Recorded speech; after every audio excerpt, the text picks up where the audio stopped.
A palavra que permeia a vida e dá sentido à nossa história.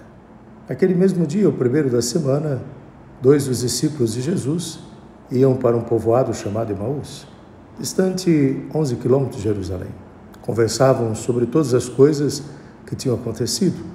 Enquanto conversavam e discutiam, o próprio Jesus se aproximou e começou a caminhar com eles. Os discípulos, porém, estavam como que cegos e não o reconheceram. Então Jesus perguntou: "O que ides conversando pelo caminho?" Eles pararam com o rosto triste, e um deles, chamado Cleófas, lhe disse: Tu és o único peregrino em Jerusalém que não sabe o que lá aconteceu nesses últimos dias? Ele perguntou: "O que foi?"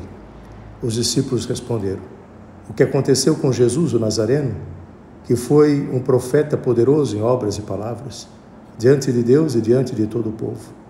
Nossos sumos sacerdotes e nossos chefes entregaram para ser condenado à morte e o crucificaram. Nós esperávamos que ele fosse libertar Israel, mas apesar de tudo isso, já faz 3 dias que todas essas coisas aconteceram. É verdade que algumas mulheres do nosso grupo nos deram um susto. Elas foram de madrugada ao túmulo e não encontraram o corpo dele. Então voltaram dizendo que tinham visto anjos e que estes afirmaram que Jesus está vivo. Alguns dos nossos foram ao túmulo e encontraram as coisas como as mulheres tinham dito. A ele, porém, ninguém o viu."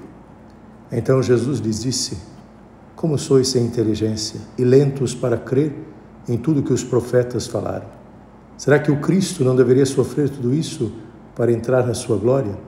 E começando por Moisés e passando pelos profetas, explicava aos discípulos todas as passagens da Escritura que falavam a respeito dele. Quando chegaram perto do povoado para onde iam, Jesus fez de conta que ia adiante.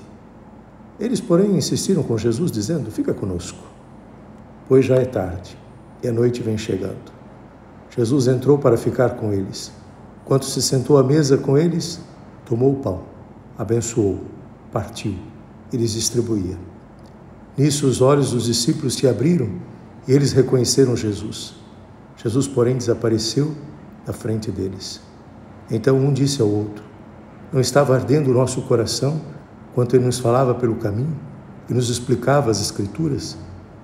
Naquela mesma hora, eles se levantaram e voltaram para Jerusalém, onde encontraram os 11 reunidos uns com os outros. E estes confirmaram: "Realmente, o Senhor ressuscitou e apareceu a Simão." Então os 2 contaram o que tinha acontecido no caminho e como tinham reconhecido Jesus ao partir o pão. Lucas escreve talvez uma catequese tocante na nossa realidade. A gente espera uma resposta de Jesus. É um pouco aquilo que era a expectativa dos discípulos, a expectativa de um libertador.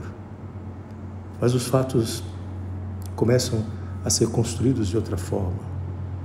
Com alguém que é de fato condenado à morte, é sepultado. 3 dias já está, ou seja, não há mais vida. A mentalidade judaica, os 3 dias confirma que a morte de fato é real, é verdadeira. A expectativa é encerrada. Mesmo que haja boatos, mas o coração desses homens é um coração que guarda tristeza, desencanto. E Lucas escreve que não há desencanto e não há tristeza, porque Ele está conosco caminhando.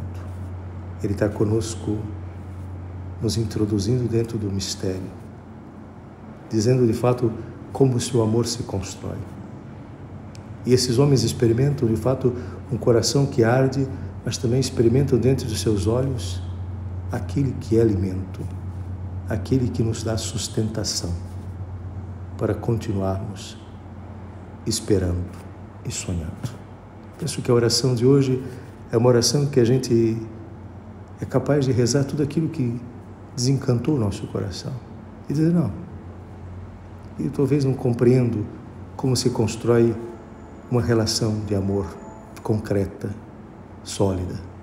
Me dá, Senhor, a compreensão de como o Teu amor se constrói e se solidifica na minha vida. Abra meus olhos, me sustenta, me dê força para que o desânimo não me vença e a tristeza não abata o meu coração. Ave Maria, cheia de graça, o Senhor é convosco. Bendita sois vós entre as mulheres, e bendito é o fruto do vosso ventre, Jesus. Santa Maria, Mãe de Deus, rogai por nós, pecadores, agora e na hora de nossa morte. Amém. Rogai por nós, Santa Mãe de Deus, para que sejamos dignos das promessas de Cristo.